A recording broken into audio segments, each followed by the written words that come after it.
अस्सलाम वालेकुम एवरीवन। उम्मीद करती हूँ आप तमाम लोग बिल्कुल खैरियत से होंगे और ईमान और सेहत की सलामती के साथ अपनी ज़िंदगी गुजार रहे होंगे और अल्लाह ताला की बेतहाशा नेमतों का शुक्र अदा कर रहे होंगे जो अल्लाह ताला ने हमें अता की हैं। आज की वीडियो रमज़ान के हवाले से है। जैसे कि हम सब जानते हैं रमज़ान आने में सिर्फ और सिर्फ एक महीना रह गया है, जो कि बहुत जल्दी टाइम गुजर जाएगा, हमें पता भी नहीं चलेगा। तो हमें आज से ही जो है रमज़ान के लिए अपनी तैयारी स्टार्ट करनी है, ताकि जब रमज़ान आए तो वो हम अपने आप को बहुत ज़्यादा ओवरवेल्म जो है वो फील ना करें। बाज़-औक़ात ऐसे होता है कि हमने रमज़ान के लिए हम अपने बहुत ज़्यादा जो है वो गोल्स बना लेते हैं, या हम सोचते हैं, प्लानिंग करते हैं, हम ये करेंगे, ये इबादत करेंगे। लेकिन जब रमज़ान आता है तो हम वो सब कुछ नहीं कर पाते। या फिर ऐसे होता है कि शुरू के कुछ दिन हम वो सब कुछ कर लेते हैं, लेकिन उसके बाद आहिस्ता आहिस्ता हमारा मोटिवेशन लेवल जो है वो थोड़ा नीचे चला जाता है और हम वो सब कुछ नहीं कर पाते। और उसके बाद फिर हमें गिल्ट भी होता है कि हमने तो इतनी प्लानिंग की हुई थी, हमने अपने इतने डिफरेंट तरह के गोल्स बनाए हुए थे जो हम उनको अचीव नहीं कर पा रहे हैं। उसके लिए सबसे बेहतर हल ये है कि हम 1-2 महीने पहले से ही जो है अपनी तैयारी शुरू कर दें और थोड़े थोड़े वो काम करने भी स्टार्ट कर दें जो हम रमज़ान में करना चाहते हैं। इससे ये होगा कि एक तो हमारी रूटीन बन जाएगी और दूसरा हमें थोड़ी बहुत आदत भी हो जाएगी वो तमाम काम करने की। फरवरी के लास्ट में या फिर मार्च के स्टार्ट में 1 को या 2 को जो है रमज़ान स्टार्ट हो जाएंगे, तो सिर्फ हमारे पास 1 महीना रह गया है। जिसलिए आज मैं ये वीडियो बना रही हूँ। इस वीडियो के 2 पार्ट्स होंगे। एक हम देखेंगे कि हम स्पिरिचुअली किस तरीके से अपने आप को रेडी करेंगे रमज़ान के लिए, और दूसरा हम देखेंगे कि हम फिज़िकली किस तरीके से अपने आप को रेडी करेंगे। आज की जो वीडियो है वो स्पिरिचुअली हम रेडी करने के हिसाब से है, और इसमें मैं आपको बताऊँगी कि 5 तरह की हम डिफरेंट लिस्ट्स बनाएंगे और हम देखेंगे कि हम किस तरह से उन लिस्ट पर अमल कर सकते हैं। तो इसके लिए जो सबसे पहली लिस्ट है वो हमने बनानी है टू डू लिस्ट। इस लिस्ट में हम वो चीज़ें लिखेंगे जो हमने रमज़ान में करनी है। जैसे कि अगर हमने जो भी अपने कुरान पाक का गोल बनाना है कि हमने रोज़ का 1 जुज़ पढ़ना है या 2 पढ़ने हैं, या हमने तर्जुमे के साथ समझने की कोशिश करनी है तो कितना हिस्सा पढ़ना है, वो तमाम हम इसमें लिखेंगे कि हमने अपना कुरान का हमारा गोल क्या है रमज़ान के लिए, और उसको हम 1 फरवरी से ही हम थोड़ा थोड़ा करके स्टार्ट कर देंगे। जैसे कि अगर हमारा गोल है कि हमने रोज़ का 1 जुज़ पढ़ना है, तो हम रमज़ान के यानी सहर और इफ्तार के हिसाब से अपना एक टाइम सेट करें, या तो दरमियान में यानी दिन में, या फिर इशा के बाद हम थोड़ा सा टाइम 10 या 15 मिनट अपने निकालें। फरवरी से हम ये टाइम निकालना स्टार्ट करेंगे तो आगे जाकर रमज़ान में हमें बहुत ज़्यादा आसानी हो जाएगी। इसके साथ ही हम अपना ये गोल इस तरह का गोल भी बना सकते हैं कि हमने कोई पॉडकास्ट सुनने हैं, स्पेशल कोई जो रमज़ान में आते हैं, इस्लामिक पॉडकास्ट आते हैं, हम उनकी लिस्ट बना लें कि हमने इसमें ये चीज़ें सुननी हैं। ये हमारी टू डू लिस्ट हो गई।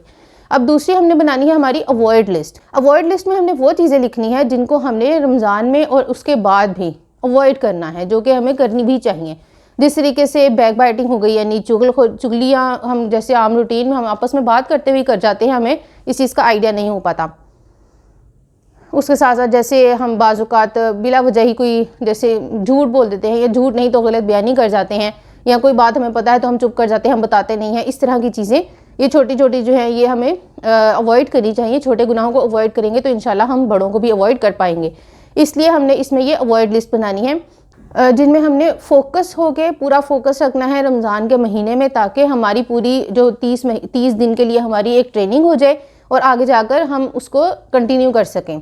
इसके बाद हमने एक मेंटेन लिस्ट बनानी है। मेंटेन लिस्ट वो है कि जो हम ऑलरेडी कोई अच्छी काम कर रहे हैं, जैसे कि 5 वक्त की नमाज़ पढ़ रहे हैं। अगर कोई 5 वक्त की नमाज़ नहीं पढ़ा, 4 की पढ़ा है, 3 की पढ़ा है, लेकिन वो उस पर कायम है। जैसे कुछ लोग जो हैं वो उनके लिए फजर के टाइम उठना मुश्किल हो जाता है, तो वो ज़ोहर, असर, मगरिब पढ़ लेते हैं। इशा उनको लगता है काफ़ी लंबी है, या लेट हो गई, या हम थके हुए या नहीं पढ़ पाते, या कुछ लोग फजर नहीं पढ़ते, बाकी 4 पढ़ लेते हैं। तो जो हम काम कर रहे हैं पहले से, उनको हमने मेंटेन रखना है, और हमने अल्लाह से दुआ करनी है कि अल्लाह ताला हमें इसमें तौफीक दे कि हम जो पहले से अच्छे काम कर रहे हैं उसको हम मेंटेन रखें। जैसे अगर हम कुरान जर्नलिंग कर रहे हैं तो हम उसको मेंटेन रखें, या हम पहले से अगर कुरान का 1 जुज़ पढ़े हैं तो हम उसको मेंटेन रखें, बल्कि उसको बढ़ाने की कोशिश करें, जो हम अपने टू डू लिस्ट में ऐड कर सकते हैं। इसके बाद हमने अपनी बनानी है दुआ लिस्ट। दुआ लिस्ट में हम 3-4 तरह की लिस्ट बना सकते हैं, यानी एक लिस्ट के अंदर हम सब लिस्ट बना सकते हैं। कि एक हम बनाए जो हमें दुनियावी तौर पे चीज़ें हमें चाहिए, हम उनकी लिस्ट बनाएं। जो हमें आखिरत के लिए अपना चाहिए कि हम जन्नत में क्या क्या कुछ चाहते हैं, या जन्नत का कौन सा मुकाम चाहते हैं, हम उसकी लिस्ट बनाएं। और फिर ये कि आखिरत में हमारा हिसाब आसान हो, हम जो है वो हमें कोई मुश्किलात पेश ना आए, हमें परेशानियाँ ना हो कोई भी, तो हम उसके लिए हम अपनी लिस्ट बना सकते हैं। और फिर उसके अलावा हमने सिर्फ अपने लिए लिस्ट नहीं बनानी, हमने दूसरों के लिए भी बनानी है कि हम दूसरों के लिए क्या दुआ मांग रहे हैं। क्योंकि ये एक हदीस में आता है कि अगर हम दूसरों के लिए, जब इंसान अपने किसी ऐसे मुसलमान भाई के लिए दुआ करता है, भाई या बहन के लिए दुआ करता है जो उस वक्त वहाँ मौजूद नहीं है, तो फरिश्ते उसके लिए वही दुआ मांगते हैं। तो हम जो भी किसी के लिए दुआ मांगेंगे, हमारे लिए फरिश्ते वो दुआ मांग रहे होंगे। तो फरिश्तों की दुआ तो फिर फरिश्तों की है। तो इसलिए हमें ज़रूर इस चीज़ पर कोशिश करनी चाहिए कि हम दूसरों के लिए भी दुआ मांगें और दूसरों के लिए अच्छी इंटेंशन रखें। इसके बाद आ जाती है हमारी अज़कार लिस्ट। ये हमारी लास्ट लिस्ट है और इसमें यह है कि हम कुछ ऐसे अज़कार जो हम करना चाहते हैं और हम नहीं कर पा रहे, उनकी हम लिस्ट बना लें और अभी से जो है हम थोड़े थोड़े करना स्टार्ट कर दें। जैसे कि इस्तिग़फ़ार की हम तस्बीह पढ़ लें, या हम 500 बार पढ़ लें, 1000 बार पढ़ लें, या खुला पढ़ें। हम पूरे दिन में ज़्यादा इस्तिग़फ़ार का तो ज़्यादा फजीलत ये है कि हम खुला पढ़ें। हम हर वक्त जो है वो काम करते हुए, चलते फिरते हम इस्तिग़फ़ार की तस्बीह करते रहें। इसी तरीके से सुब्हानल्लाहि व बिहम्दिही इसकी तस्बीह करें, या हय्यु या क़य्यूम बिरहमतिका अस्तगीथ इसकी हम तस्बीह कर सकते हैं। इस तरह के हम बाज़ औक़ात ऐसे होता है कि जब हम अज़कार करने लगते हैं तो हमारे जहन से निकल जाता है कि हम कौन कौन से करेंगे, या कौन सा हमने कर लिया है, कौन सा हमें करना है। तो इस वजह से अगर हम एक लिस्ट बना लेंगे तो वो हमारे लिए बहुत ज़्यादा आसानी हो जाएगी। और अगर हम अभी से जो है, जैसे अगर हमने कहा है कि हमने एक तस्बीह रोज़ जो है वो सुब्हानल्लाहि व बिहम्दिही की पढ़नी है, तो अभी से हम स्टार्ट कर दें, हम 10-10, 15-15 बार जो है वो रोज़ पढ़ना शुरू कर दें, तो हमारी थोड़ी रूटीन बन जाएगी। और जब तक रमज़ान आएंगे तो हमें फिर याद भी रहेगा कि हमने ये अज़कार करने हैं। इसलिए हम कोई टाइम भी मुकर्रर कर सकते हैं, जैसे कि फ़जर के से पहले का या फ़जर के बाद का, या फिर दिन में कोई भी टाइम जो जिस टाइम हम फ्री होते हैं। या फिर हम ये भी कर सकते हैं कि हम चलते फिरते हम टाइम देख लें और 5 मिनट के लिए, 10 मिनट के लिए हम चलते फिरते बगैर, क्योंकि उस तरह हम तस्बीह करते हैं या हाथों पर पढ़ते हैं, तो हम उसको साथ साथ हमें यानी अपने हाथ जो है उनको बिज़ी रखते हैं।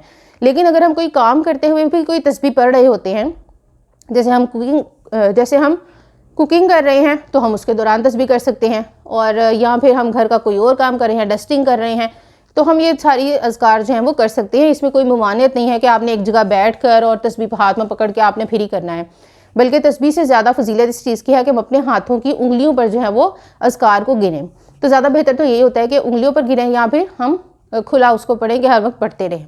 तो जनाब ये मेरी छोटी सी कोशिश थी जिसमें मैंने आपको 5 डिफरेंट तरह की लिस्ट बताई हैं जो हम अभी से स्टार्ट करेंगे, तो इंशाल्लाह ताला रमज़ान में हमें बहुत ज़्यादा उसका फ़ायदा होगा।